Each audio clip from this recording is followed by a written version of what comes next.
এটা হচ্ছে রাসূল সাল্লাল্লাহু আলাইহি ওয়াসাল্লামের হিজরতের পর। এই যে রুটটা দেখতেছেন, এটা হচ্ছে স্বাভাবিক রুট। এদিক থেকে যেতেন মক্কাতুল মুকাররমা থেকে মদিনায় সবাই যেতেন। এটা একটা রোড ছিল, বাণিজ্যিক পথ। কিন্তু নবীজি এই পথে হিজরত করেন নাই। দেখেন এটা কত বড় বিষয়, এটা আমাদের অজানা। আমরা মনে করি মক্কা থেকে মদিনায় গেছে, এখান থেকে এসে এদিক থেকে হয়ে কুবা হয়ে মদিনায়। যে সাগির বাচ্চা নাই, ওই সাগির দুধ উলান থেকে যে দুধ খেয়েছিলেন, এটা হচ্ছে খালিস নামক এলাকায়। উনি যতটুকুন তীর নিতে চায় ততটুকুন ঘোড়া দেবে যায়। সুরাকা তখন বুঝলো উনি সাধারণ কোনো ব্যক্তি নয়, ওনাকে মারা সম্ভব নয়। আল্লাহি সাহিবু কুরাইশিন আল্লাতী তাতলুব, তুমি কার কথা বলছো? উনি তো সেই লোক যাকে কুরাইশরা খুঁজে বেড়াচ্ছে। তিনি আখির জামানার পয়গম্বর নবী মুহাম্মদুর রাসূলুল্লাহ সাল্লাল্লাহু আলাইহি ওয়াসাল্লাম। 450 কিলোমিটার স্বাভাবিক রুট, কিন্তু নবীজির লেগেছে 490 কিলোমিটার। ওয়ালাআল বাদরু আলাইনা মিন সানিয়াতিল ওয়াদা। কাফেররা যেন বুঝতে না পারে আল্লাহর রাসূল মদিনার দিকে হিজরত শুরু না করে উল্টো দিকে হিজরত শুরু করলেন, ইয়ামেনের দিকে। এই যে এই দিকে, এইখান থেকে ইয়ামেনের দিকে এসে একটু পরে গারে সৌর, আমি সব বলবো আপনাদেরকে। গারে সৌরের দিকে এসে রাসূল সাল্লাল্লাহু আলাইহি ওয়াসাল্লাম চাচ্ছেন আবার এইদিকে মিলিত হতে। এই যে এখানে আসছেন, এই জায়গাটার মধ্যে এসে চাচ্ছিলেন এই রোডে আসতে। এখানের মানুষগুলো রাসূলকে সতর্ক করে বললেন, হুজুর এইদিকে গেলে আপনার বিপদ আছে, সামনে অনেক বনবসতি আছে, বসতি আছে। এরা জানে যে আপনাকে যদি কেউ জীবিত অথবা মৃত দিতে পারে 100 উট পুরস্কার, বিশাল এক অফার। হুজুর আপনি এদিক যায় না। তখন পরামর্শক্রমে রাসূল আরেকটু এইদিকে, এই যে জায়গাটা দেখতে পাচ্ছেন, এটাকে বলা হয় রেড সি, লোহিত সাগর। এই রেড সি লোহিত সাগরের দিকে, এটাকে বলা হয় সাগরের উপকূলীয় পথ। রাসূল সাল্লাল্লাহু আলাইহি ওয়াসাল্লাম তখন সাগরের উপকূলীয় পথ ধরে সামনের দিকে যাচ্ছেন। এবং অনেকটা দূর যখন আসছেন রাসূল, তখন সাথে যিনি সফর সঙ্গী ছিলেন উনি পরামর্শ দিয়েছিলেন, হুজুর এভাবে গেলে তো আমরা শেষ পর্যন্ত লোহিত সাগরে যাই উঠবো, মদিনায় তো আর যাওয়া যাবে না। তখন আমরা আবার একটু এদিকে যাই। তখন রাসূল সাল্লাল্লাহু আলাইহি ওয়াসাল্লাম এখান থেকে এসে, আমি প্রত্যেকটা জায়গার নাম বলবো, কোন জায়গায় কি আছে, কোনটা কত কিলোমিটার, মক্কা থেকে হিজরতের পথে কত কিলোমিটার, কোন দিন হিজরতের, কোন দিন রাসূল কোন স্টেটে ছিলেন, কোন অবস্থানে ছিলেন, কত দিনে যায় পৌঁছেন, কোন তারিখে কি কি ঘটনার সুদ্ধা হাদিসের আলোকে আমি আপনাকে বলবো। রাসূল এই জায়গাটা এসে আবার একটু মিলিত হলেন এবং এইখান থেকে একটু সাথে একই রুটে হাঁটলেন। আবার পরামর্শ দিল, হুজুর এভাবে কিন্তু যাওয়া যাবে না। তখন রাসূল সাল্লাল্লাহু আলাইহি ওয়াসাল্লামের যার সাথে যিনি সফর সঙ্গে ছিলেন, তখন উনি উল্টা পথে ঢুকলেন। এই যে এই জায়গাটা, আমি জায়গাটার নাম বলবো। এখানে এসে রাসূল সাল্লাল্লাহু আলাইহি ওয়াসাল্লাম এইদিকে যাচ্ছেন, কিন্তু এটার সাথে মিশছেন না। এই যে বাঘগুলো দেখতেছেন, এটা পাহাড়ের বিভিন্ন বাঘ। এদিকে এসে রাসূল সাল্লাল্লাহু আলাইহি ওয়াসাল্লাম তখন আবার এদিকে আসতে চাইলেন। আবার পরামর্শ হলো, হুজুর এদিকে না, এটা ছিল স্বাভাবিক রুট। এই যে এই দিক থেকে যাইতো, এই জায়গাটার একটা স্বাভাবিক রোডের এই জায়গাটার নাম ছিল, এখানে একটা কূপ ছিল, কূপ। কারণ এই দিক দিয়ে গেলে এই কূপটা পড়তো তো বাণিজ্যিক পথে, তখন তো পানির খুব শর্ট। এখনো কিন্তু সৌদি আরবে তেলের চাইতে পানির দাম বেশি। এই কূপটার নাম ছিল বি'রুর রাওহা। এই বি'রুর রাওহার কারণে এই দিক থেকে তারা যাইতো। কিন্তু রাসূল সাল্লাল্লাহু আলাইহি ওয়াসাল্লামকে বললেন না, এইদিকে না, আমরা আরেকটা কূপ আছে এইদিকে, এটাকে বলা হয় বি'রুল মাসি, আমরা এইদিকে, এটা রেয়ার পথ, কেউ এইদিকে যায় না সচরাচর। তখন উনি এই দিক থেকে পথ উল্টো পথে গেলেন। এখান থেকে এসে এদিক থেকে হয়ে কুবা হয়ে মদিনায় ঢুকলেন। এইবার আসুন, এটা হচ্ছে রাসূল সাল্লাল্লাহু আলাইহি ওয়াসাল্লামের হিজরতের পর। রেড কালার দিয়ে আমি বললাম, আমি প্রত্যেকটা জায়গার নাম বলবো, এখানে কি জায়গা, এখানে জায়গার নাম কি, এখানে জায়গার নাম কি, এখানে জায়গার নাম কি।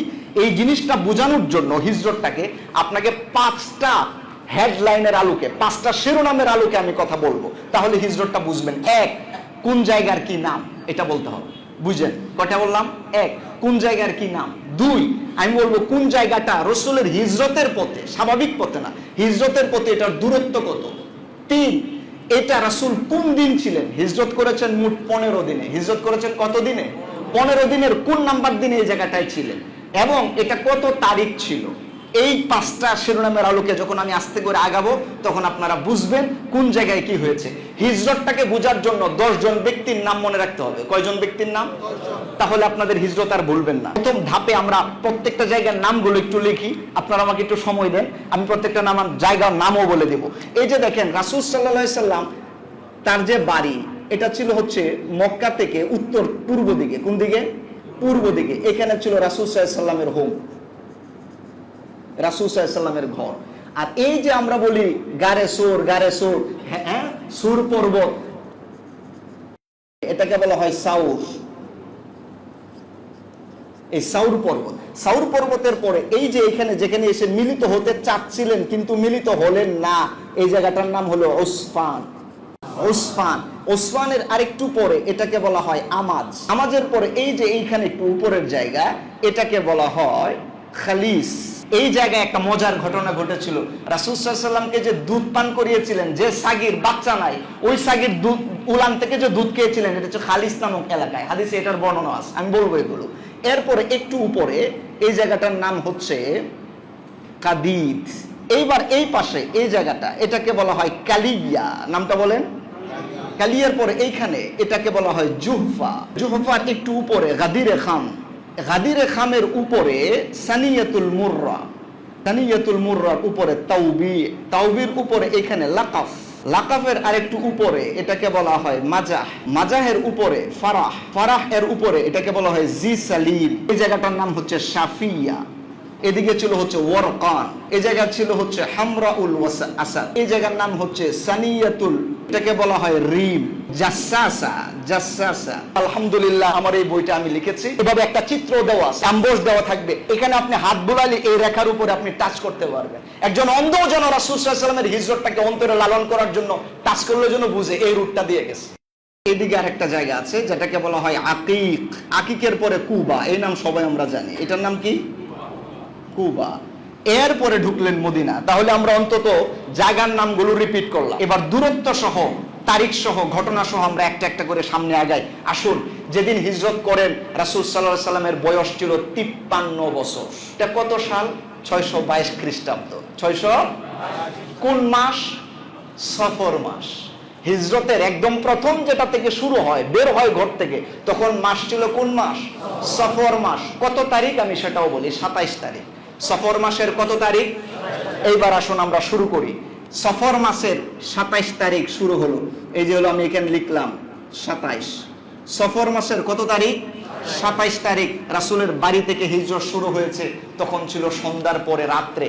গভীর রাত যখন হয়েছে, আবু বকর সিদ্দিক, এই যে নাম শুরু হলো। আমি বলছিলাম হিজরতটা বোঝার জন্য মোট কয়টা নাম মনে রাখতে হবে আমাদের? 10টা। কয়টা নাম? এই শুরু হয়ে গেল। রাসূল সাল্লাল্লাহু আলাইহি ওয়াসাল্লাম, একটা নাম মুহাম্মদুর রাসূলুল্লাহ সাল্লাল্লাহু আলাইহি ওয়াসাল্লাম। আল্লাহ নবীজি ছিলেন এই যে কাবার পূর্ব পাশে ওনার বাড়ি, এবং উনি কি করলেন? রাসূল সাল্লাল্লাহু আলাইহি ওয়াসাল্লাম গিয়ে এই যে এই পাশে কাবার পশ্চিম পাশে বাড়ি ছিল হচ্ছে আবু বকর। এদিকে কার বাড়ি? রাসূল সাল্লাল্লাহু আলাইহি ওয়াসাল্লাম এদিক থেকে এসে আবু বকরের বাড়িতে এসলেন। আবু বকর রাদিয়াল্লাহু তাআলা আনহুর বাড়িতে এসে যখন পরামর্শ করলেন আমরা কিভাবে শুরু করতে পারি, পরামর্শ হলো কাফেররা বুঝে যাবে যদি আমরা উত্তর দিকে রওনা দেই, চলেন হুজুর আমরা দক্ষিণ দিকে রওনা দিয়া তারপরে হিজরত শুরু করি। পরামর্শক্রমে আল্লাহ রাসূল এবং আবু বকর রাদিয়াল্লাহু তাআলা আনহুকে নিয়ে এই যে এইদিকে রওনা হয়ে গারে সৌর, যেটা ভূপৃষ্ঠ থেকে, এই পাহাড়ের পাদদেশ থেকে 2500 ফিট, 2500 ফিট উঁচুতে। রাসূল সাল্লাল্লাহু আলাইহি ওয়াসাল্লামের পা মুবারক ছিল খুব নরম, তুলতুলে। আল্লাহ রাসূল যখন পাথরের আঘাতে এতটা উঁচুতে উঠেছেন, রাসূলের পা মুবারক থেকে ফিকনি দিয়ে রক্ত বের হচ্ছিল। আল্লাহু আকবার বলেন। আল্লাহ রাসূল 2500 ফিট উঁচু এই গারে সৌরের জায়গায় গিয়ে বসলেন। রাতে যায়া এই গারে সৌরের মধ্যে গেলেন, যে গুহার মধ্যে আমরা অনেক সময় গল্প শুনছি না হাদিসের, যে আল্লাহ রাসূল সাল্লাল্লাহু আলাইহি ওয়াসাল্লামকে বাঁচানোর জন্য এই গুহার গর্তগুলোকে আবু বকর রাদিয়াল্লাহু তাআলা আনহু কাপড় চিরে চিরে আটকাচ্ছিলেন। আমরা মাঝে মাঝে অনেকে মনে করি এটা বোধহয় কাল্পনিক গল্প। আমি যখন গিয়েছি ওই জায়গাগুলোতে, এবং ওই জায়গাগুলোতে ওই ছিদ্রগুলো, পাথরের ছিদ্রগুলো তো আর মুছে দেওয়া যায় না, এখনো সেই ছিদ্রগুলো হুবহু রয়েছে, যে আবু বকর জীবন দিয়ে রাসূল সাল্লাল্লাহু আলাইহি ওয়াসাল্লামকে বাঁচানোর চেষ্টা করেছিলেন। আল্লাহু আকবার। 3 রাত এখানে ছিলেন। সফর মাসের 27, 28 এবং 29। 28 আর হলো 29। এইবার যদি হিজরতের দিন কাউন্ট করি তাহলে হলো এটা হলো 1 দিন, 2 দিন, 3 দিন। কাফেররা কতটুকু ধূর্ত ছিল, খুঁজতে খুঁজতে 2500 ফিট উপরে তীর ধনুক নিয়ে ওখানেও গেছে রাসূলকে খোঁজার জন্য। বাঁচিয়েছেন কে? আল্লাহ। বাঁচানোর মালিক কে? আল্লাহ। যখন দেখবেন সব অন্ধকার, এই অন্ধকারের পরেও প্রভাত রেখেছেন কে? আল্লাহ। আবু বকর রাদিয়াল্লাহু তাআলা খুব টেনশন পড়ে গেলেন। আল্লাহ পাক যখন কোরআনের আয়াত নাজিল করেছিলেন, ইজ হুমা ফিল গর, ইদ ইয়াকুলু লিসাহিবিহি লা তাহজান ইন্নাল্লাহা মা'ানা। কারণ আবু বকর খালি বলে ইয়া রাসূলুল্লাহ, ওই যে দেখা যায় পাগুলো দেখা যায় কাফেররা চলে এসেছে, একটু ঘাটটা নিচে নামালেই আমাদেরকে দেখতে পারবে। এমন এক কঠিন অবস্থায় যখন সাহাবারা নিজের জীবন দিয়ে রাসূলকে বাঁচাতে চেয়েছেন, ওই সাহাবী বললেন হুজুর আমার খুব কষ্ট লাগতেছে, টেনশন হচ্ছে। আল্লাহ পাক কোরআনের আয়াত নাযিল করে বললেন লা তাহজান ইন্নাল্লাহা মা'ানা। হুজুর আপনি আপনার বন্ধুকে বলুন টেনশন যেন না করে, আপনারা এখানে দুজন নন, আপনাদের সাথে আমি আল্লাহ পাক রয়েছি। আমি বললাম ঘটনা, বললাম তারিখ, বললাম দিন, এখন বলবো দূরত্ব। কাবা থেকে গারে সৌরের স্বাভাবিক অবস্থানগত দূরত্ব 4.5 কিলোমিটার, আর এটার পথের দূরত্ব ছিল রাসূল সাল্লাল্লাহু আলাইহি সাল্লামের জন্য 9 কিলোমিটার। বলেন তো কয় কিলোমিটার? 9 কিলোমিটার। এবার গারে সৌর থেকে রাসূল বললেন এখানে আর থাকা যাবে না, চলো এবার মদিনার পথে রওনা দিই।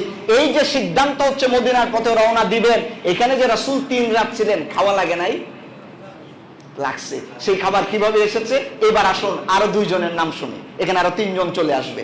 আমরা 2টা নাম গিয়েছিলাম, মনে আছে? নাম বলবো টোটাল কয়টা? 10টা। রাসূল সাল্লাল্লাহু আলাইহি ওয়াসাল্লামের জন্য এই গারে সৌরে খাবার যিনি তৈরি করে পাকাতেন, তার নাম হচ্ছে আসমা বিনতে আবু বকর। আল্লাহু আকবার। আবু বকর রাদিয়াল্লাহু তাআলা আনহু এর যে কন্যা আসমা বিনতে আবু বকর, উনি খাবার পাঠাইতেন। একটা ঘটনা একদিন ঘটেছে যা হাদিসের মধ্যে বলা আছে। আসমা রাদিয়াল্লাহু তাআলা আনহুর একটা উপাধি ছিল জাতুন নিতাকায়েন, দুধ কোমর বন্ধের মালিক। কেন? একদিন খাবার গোছাচ্ছেন, সর্বশেষ দিন যেদিন ওনারা চলে যাবেন, এখান থেকে একটু বেশি খাবার দেওয়া দরকার। খাবার গোছানোর পরে পুটলি যে বাঁধবেন, রশি খুঁজে পাচ্ছেন না।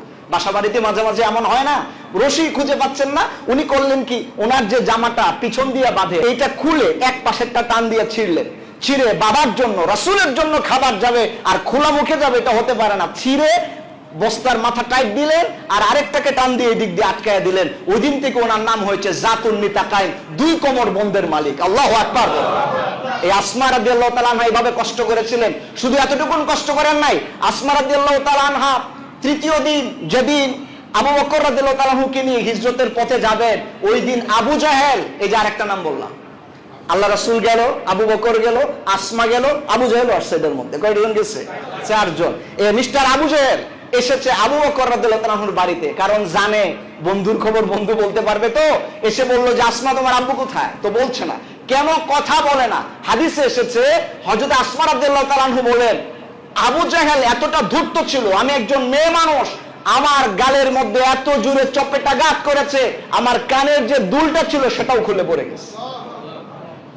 বাম দিকে আরেকটা থাপ্পড় দিয়েছে, ওটাও খুলে পড়ে গিয়েছে। আসমা রাদিয়াল্লাহু তাআলা আনহা কিচ্ছু বলেন নাই, সহ্য করেছেন। কার জন্য? এখানে আসমা রাদিয়াল্লাহু তাআলা আনহার ধৈর্যটা দেখেছেন? বর্তমান সময়ে আসমা রাদিয়াল্লাহু তাআলা আনহুর মতো মেয়েদের গুণ নাই বিধায় সংসার ভেঙে যায়। একটু সহ্য করতে পারে না, পান থেকে চুন খসলে পরেই তেলে বেগুনে জ্বলে ওঠে। এইভাবে কি তোমার সংসার টিকবে?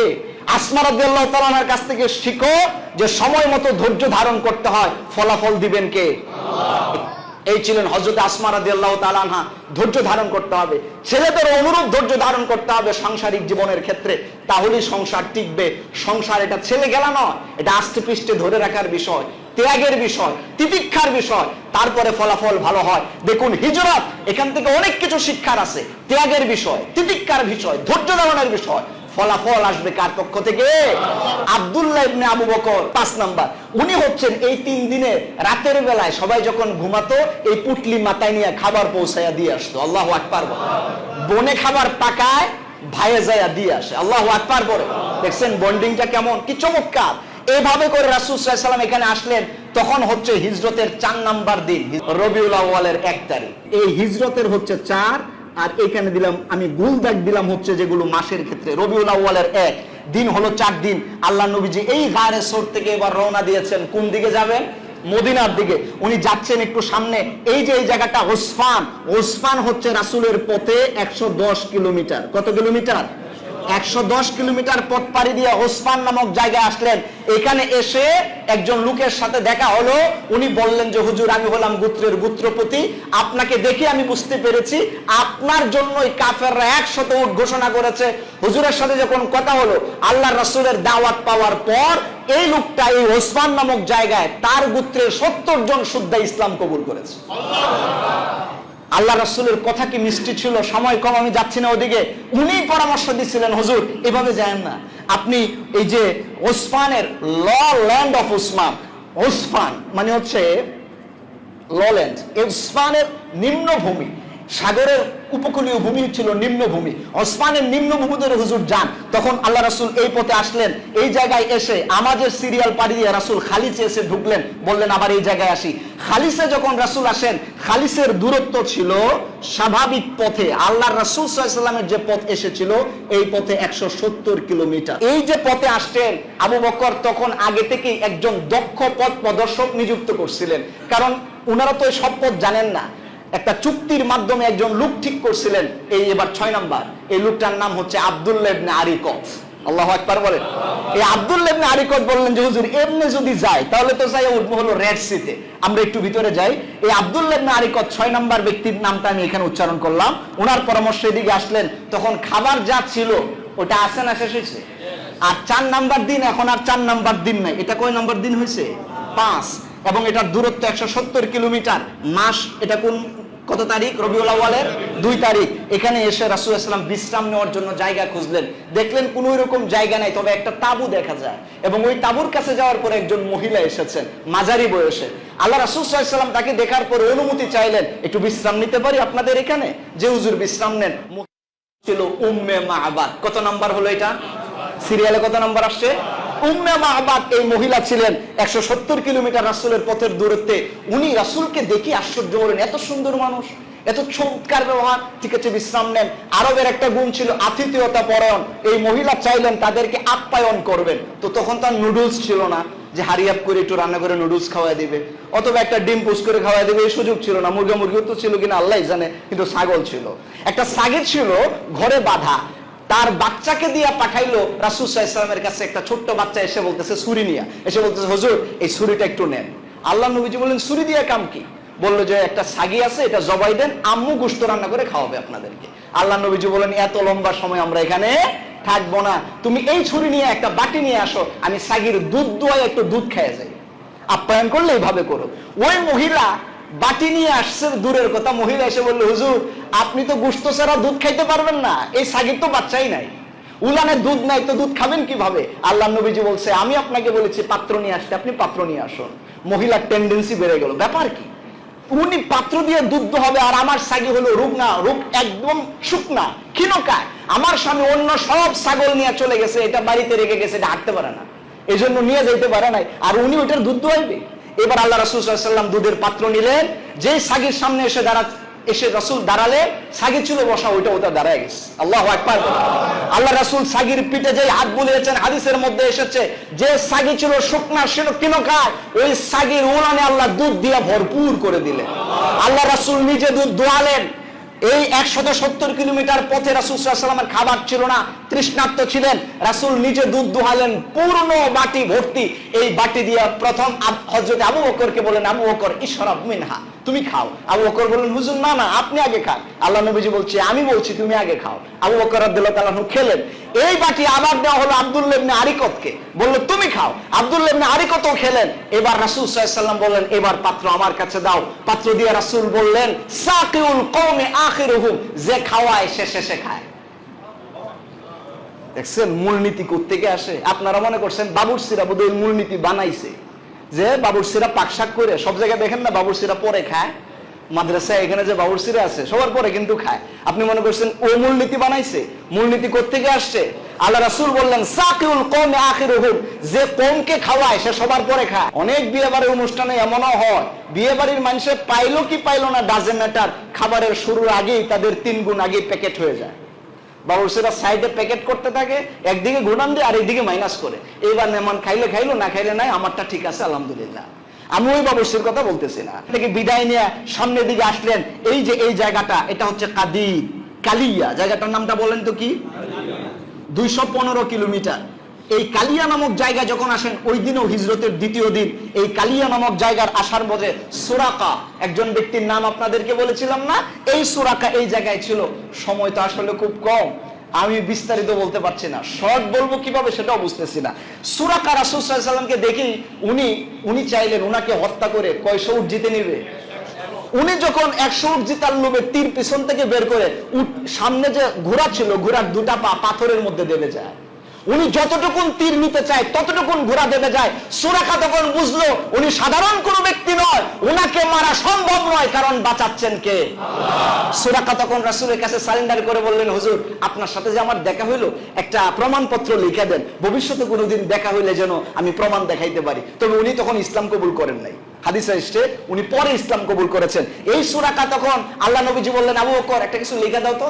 তখন আবু বকর রাদিয়াল্লাহু তাআলা একটা লিখে দিয়েছিলেন চামড়ার একটা কাগজে, লিখে দেওয়ার পরে এটা নিয়ে চলে আসছিলেন। মক্কা যেদিন বিজয় হয়েছিল ওই দিন সুরাকা পকেটে করে ওটা লয়ে গেছে, যে রাসূল সাল্লাল্লাহু আলাইহি ওয়াসাল্লামের সাথে দেখা করতে চায়। তো সাহাবারা তো ছিলেন ব্যাটালিয়ন, ওনারা বললেন সুবহান, দূরে যাও, তুমি তো রাসূলের উপর ঈমান আনো নাই। তখন রাসূল সাল্লাল্লাহু আলাইহি ওয়াসাল্লাম দূর থেকে সুরাকাকে দেখে চিনেছেন। আল্লাহ রাসূল সাল্লাল্লাহু আলাইহি ওয়াসাল্লাম তার দিকে তাকালেই পকেট থেকে লেখাটা বের করে দেখে, হুজুর এই যে আপনার সাথে আমার প্রমাণপত্র আছে, একটু দেখা করতে চাই।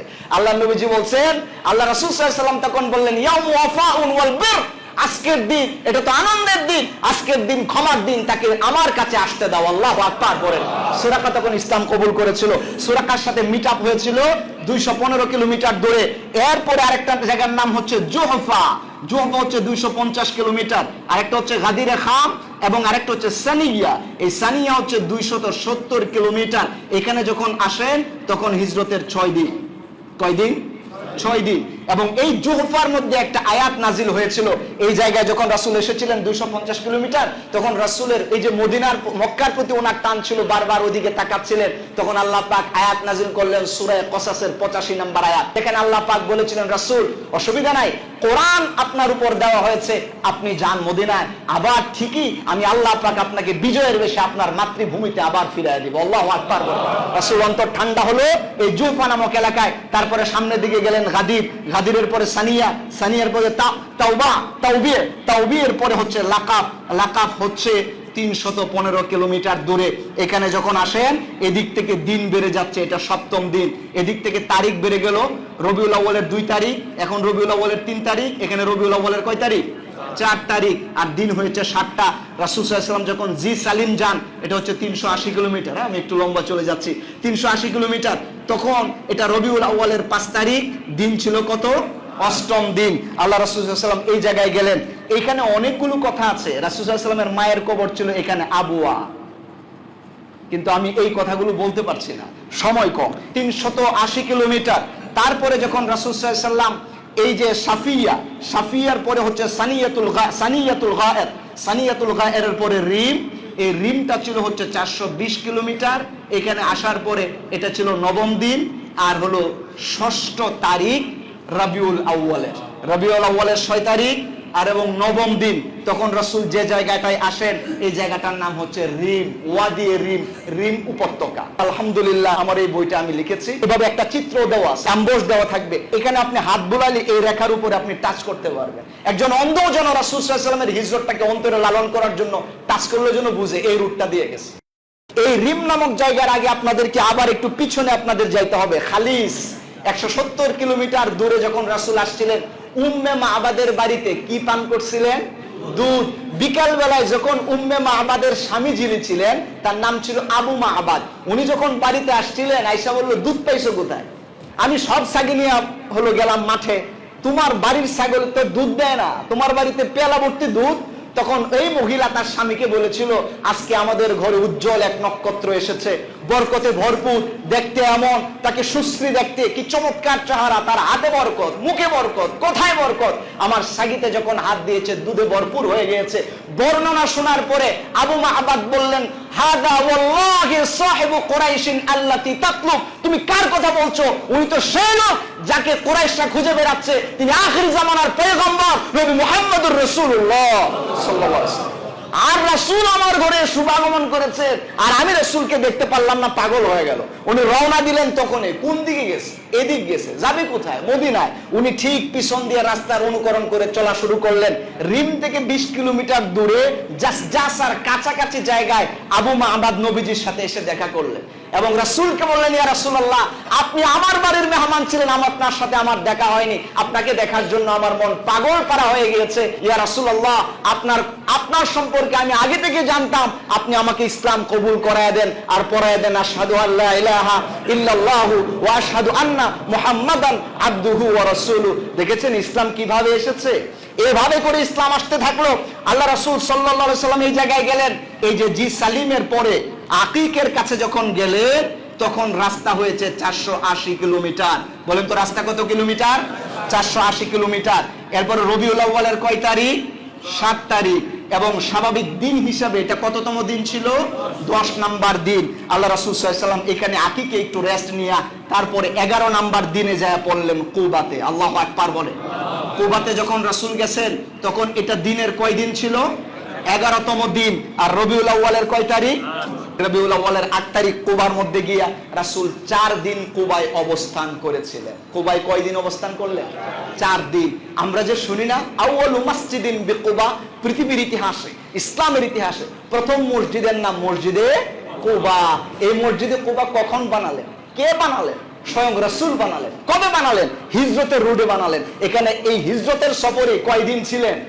4 দিন। 4 দিন রাসূল বসে থাকে নাই, মানুষদেরকে নিয়ে দিনের দাওয়াত দিলেন, ইসলাম কবুল করলো, বললো চলো একটা মসজিদ বানাই। এই জন্য যারা মসজিদ বানান এটা নবিয়ানা কাজ। আল্লাহ রাসূল সাল্লাল্লাহু আলাইহি ওয়াসাল্লাম এই জায়গায় মসজিদ বানালেন। এই মসজিদ বানানোর পর রাসূল বললেন এই মসজিদটা অন্য মসজিদ থেকে একটু আলাদা। সালাতুন ফি মসজিদিল কুবা কা উমরাতিন, কেউ যদি এই মসজিদে কুবায় 2 রাকাত নামাজ আদায় করে আল্লাহ পাক তাকে একটা উমরার সওয়াব দান করে দেয়। এটা হচ্ছে মসজিদে কুবা। হিজরতের সফরে রাসূল সাল্লাল্লাহু আলাইহি সাল্লাম এই মসজিদে কুবা আল্লাহ রাসূল সাল্লাল্লাহু আলাইহি ওয়াসাল্লাম নির্মাণ করেছিলেন। এই কুবা এলাকায় রাসূল কয় দিন ছিলেন? এবার আমরা কাউন্ট করি। 11 নাম্বার দিন। 11, তারপরে কত? 12, তারপরে এই হলো 4 দিন। 1 2 3 4। এবার বলেন এটা হলো হিজরতের কততম দিন পর্যন্ত ছিলেন? 14তম দিন পর্যন্ত। তো মাস কি বসে আছে না মাসের তারিখও যাচ্ছে? এবার বলেন তো এটা কত তারিখ? 8 থেকে কত হবে এবার? 9, তারপরে হলো 10, তারপরে হলো 11। এই হচ্ছে রবিউল আউয়ালের 11 তারিখ পর্যন্ত এবং হিজরতের দিনের 14তম দিন পর্যন্ত রাসূল কুবায় আছেন, এখন মদিনায় ঢুকে নাই। 15 নাম্বার যেদিন হয়েছে এদিন আল্লাহ রাসূল সাল্লাল্লাহু আলাইহি ওয়াসাল্লাম বললেন চলো এবার মদিনায় আমরা যাই। 15 নাম্বার দিন যেদিন ছিল এদিন কুবা থেকে রওনা দিলেন। পাশেই ওই দিনটা ছিল জুমআর দিন। ওই দিনটা কিসের দিন ছিল? জুমআর দিন। আর রবিউল আউয়ালের 12 তারিখ। রবিউল আউয়ালের 12 তারিখ। আর দিন ছিল হিজরতের 15 নাম্বার দিন। আল্লাহ রাসূল যখন গেলেন এই পথের মধ্যে ওনার জুমার সময় হলো, তখন একটা জায়গায় উনি বললেন এই জায়গায় জুমার নামাজ হবে। 100 সাহাবী রাসূলের পিছনে ওই দিন জুমার নামাজ পড়েছিলেন। আল্লাহু আকবার বলেন। আল্লাহ রাসূল ওই জায়গায় জুমার ভাষণও দিয়েছিলেন 2টা। ভাষণগুলো আমার জানা আছে, সময় নাই তাই দিতে পারছি না। আল্লাহ রাসূল ওই যে জায়গায় জুমার নামাজ পড়েছিলেন, পরবর্তী সাহাবারা বরকতান ওই জায়গায় মসজিদ তৈরি করেছিলেন। আজও ওই মসজিদের নাম জুমা মসজিদ। আল্লাহু আকবার বলে। ওই মসজিদ এখনো আছে, মসজিদে জুমা মসজিদ। রাসূল সাল্লাল্লাহু আলাইহি ওয়াসাল্লাম কুবার ওই এলাকায় যখন রওনা দিয়েছিলেন, এলাকাটার নাম ছিল রানুনা। এটা আরেক জায়গা, এত জায়গা তো আমার লেখার জায়গা নাই। রানুনা নামক জায়গা রাসূল সাল্লাল্লাহু আলাইহি ওয়াসাল্লাম অতিক্রম করার পরে জুমা মসজিদ করলেন। এরপরে যখন মদিনায় ঢুকবেন, ওই যে শিশু, আবাল, বৃদ্ধ, বনিতা, সাদা, কালো, কি লম্বা, কি বাটো, সব ক্যাটাগরির লোকেরাই রাসূল সাল্লাল্লাহু আলাইহি ওয়াসাল্লামকে সাদর সম্ভাষণের জন্য দাঁড়ালেন। যেই মাত্র দূর থেকে দেখা গেল আকাশের চাঁদের মতো, পূর্ণিমার চাঁদের মতো আল্লাহ রাসূল সাল্লাল্লাহু আলাইহি ওয়াসাল্লাম মদিনার দিকে চলে আসতেছিলেন, তখন সকলেই খুশিতে বাচ্চারা প্রথম স্টার্ট করেছিল ওয়ালাআল বাদরু আলাইনা মিন সানিয়াতিল ওয়াদা ওয়াজাবা শুকরু আলাইনা মা দাআ লিল্লাহি দা আইয়ুহাল মাবউসু ফিনা জিতা বিল আমরিল মুতা জিতা শাররাফতাল মাদিনা মারহাবান ইয়া খায়রাদা। আল্লাহু আকবার। এই জায়গাটা যখন আসেন রাসূল সাল্লাল্লাহু আলাইহি ওয়াসাল্লাম 490 কিলোমিটার পথ পাড়ি দিয়েছিলেন। আল্লাহু আকবার। এবার হিসাব মিলেছে? একবারে শুরু থেকে নিয়ে আমরা হিজরতের এই জায়গা পর্যন্ত আলোচনা করলাম। আলহামদুলিল্লাহ হিজরতের এইভাবে মানচিত্র লেখে আমার বই লেখা কমপ্লিট হয়েছে। রেফারেন্স শুদ্ধ হাদিস সহ আমার এই বইটা আমি লিখেছি। এভাবে একটা চিত্র দেওয়া আছে বইয়ের মধ্যে, অ্যাম্বস দেওয়া থাকবে, হাত এখানে আপনি হাত বুলালে এই রেখার উপরে আপনি টাচ করতে পারবেন। একজন অন্ধ যেন রাসূল সাল্লাল্লাহু আলাইহি ওয়াসাল্লামের হিজরতটাকে অন্তরে লালন করার জন্য টাচ করলে যেন বুঝে, এই রুটটা দিয়ে গেছে। আমি আপনাদেরকে অনুরোধ জানাবো, এক কপি করে হলেও কিনবেন, অথবা অন্যকে দেওয়ার জন্য হলে এক কপি কিনবেন।